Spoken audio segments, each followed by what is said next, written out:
അപ്പൊ നമ്മളിപ്പോ ഒരു വെറൈറ്റി ആയിട്ട് ഒരു കാര്യം ചെയ്താലോ എന്നിങ്ങനെ ആലോചിക്കുകയാണ്. നമ്മളിപ്പോ ഉള്ളത് ന്യൂവാര പോസ്റ്റ് ഓഫീസാണ്, ശ്രീലങ്കയിലത്തെ one of the oldest post ഓഫീസാണ്.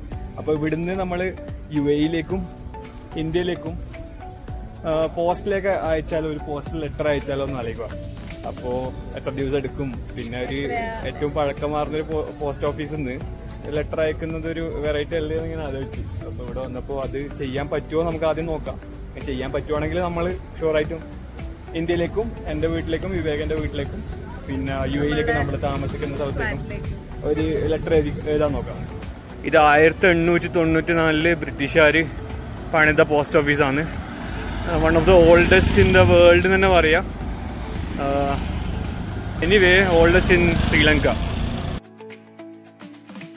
പോസ്റ്റ് ഓഫീസിന് നേരെ ഫ്രണ്ടിലായിട്ട് ബുദ്ധൻ്റെ ഒരു അമ്പലമാണെന്ന് തോന്നുന്നു. നല്ലൊരു കെട്ടിടം. അതെങ്ങനെ ഇവർ സംരക്ഷിച്ചിട്ട് അതിൻ്റെ മെയിൻ്റനൻസ് ഒക്കെ നടത്തി അതൊരു പബ്ലിക് മോണിമെൻ്റാക്കി മാറ്റിയിട്ടുണ്ട് എന്നുള്ള അതിശയം തന്നെ. അപ്പോൾ നല്ല വൃത്തിയായിട്ട് കാത്തു സൂക്ഷിച്ചിട്ടുണ്ട്.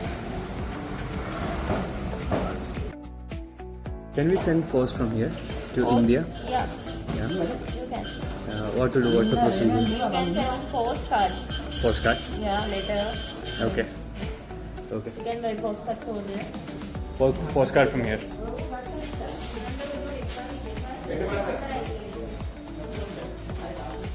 ഇവിടെ കുറേ പോസ്റ്റ് കാർഡ് ഉണ്ട്. പോസ്റ്റ് കാർഡ് അയക്കാൻ പറ്റും. അപ്പോൾ നമ്മൾ സെലക്ട് ചെയ്ത കുറച്ച് കാർഡ്സ് സെലക്ട് ചെയ്തിട്ടുണ്ട്, പിക്ചർ കാർഡ്സ്. അപ്പോൾ അതിൽ പോസ്റ്റൽ ലെറ്റേഴ്സും പിൻ കോഡും കാര്യങ്ങൾ അഡ്രസ്സൊക്കെ എഴുതിയതിന് ശേഷം നമുക്ക് അയക്കാമല്ലേ. അപ്പോൾ ഈ കാർഡ്സിന് എത്ര കാർഡ്സിന്? 4 കാർഡ്സോ? 4 കാർഡ്സിന് ഒന്നിന് 50. അപ്പോൾ 200 ശ്രീലങ്കൻ റുപ്പീസായി. Thank you. അപ്പോൾ വിവേക് ഇപ്പോൾ സ്റ്റാമ്പ് വാങ്ങിക്കുമായിരുന്നു. സ്റ്റാമ്പ് കിട്ടി. സ്റ്റാമ്പ് ഇവിടുത്തെ പൂമ്പാറ്റകളെ പേരൊക്കെ വെച്ചിട്ടുള്ള സ്റ്റാമ്പ്. ഈ ഒരു പോസ്റ്റൽ കാർഡ് ശ്രീലങ്കേൻ്റെ ഒരു പോസ്റ്റൽ കാർഡ് നമ്മൾ UAE-യിലേക്ക് അയക്കാൻ പോവാണ്. അതുകൂടാതെ ബാക്കി ശ്രീലങ്കേൻ്റെ 2 പിക്ചേഴ്സ് അത് നമ്മൾ നാട്ടിലേക്ക് അയക്കാൻ പോവാം. അപ്പോൾ നമ്മൾ എഴുതിയ പോസ്റ്റൽ കാർഡ്സിനൊക്കെ സ്റ്റാമ്പ് ഒട്ടിച്ച്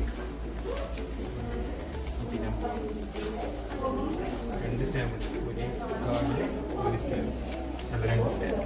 അപ്പോൾ ടോട്ടൽ 8 സ്റ്റാമ്പ്, 4 കാർഡ് അയക്കാം. ഇനി നമ്മളെടുത്തിട്ട് ഈ ബോക്സിൽ ഇൻ്റർനാഷണൽ ലെറ്റർ ബോക്സ് എന്ന് പറഞ്ഞ ബോക്സിൻ്റെ ഇവിടെ ഓരോന്നായിട്ട് ഓരോന്നായിട്ട് വിവേകം ഓരോന്നായിട്ട് ഇടാം. നമുക്ക് നോക്കാം അവിടെ എത്തുമോ ഇല്ലയോ. നല്ലൊരു എക്സ്പീരിയൻസ് ആയിരുന്നു.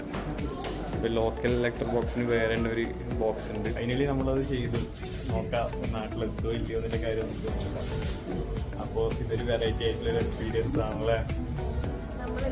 ഇതുവരെ ഇങ്ങനൊരു പോസ്റ്റ് ലെറ്റർ കാര്യങ്ങൾ നമ്മൾ ഇതുവരെ ചെയ്തിട്ടുണ്ടായിരുന്നു. എനിവേ നോക്കാം നമുക്ക് അത് നാട്ടിൽ എത്ര ദിവസം എടുക്കും എത്താൻ. ഇവർ പറഞ്ഞത് ഒരു 10 ദിവസം എടുക്കുന്ന പറഞ്ഞത്. നമുക്ക് നോക്കാം. അഡ്രസ്സും കാര്യങ്ങളൊക്കെ കറക്റ്റായിട്ട് കൊടുത്തിട്ടുണ്ട്.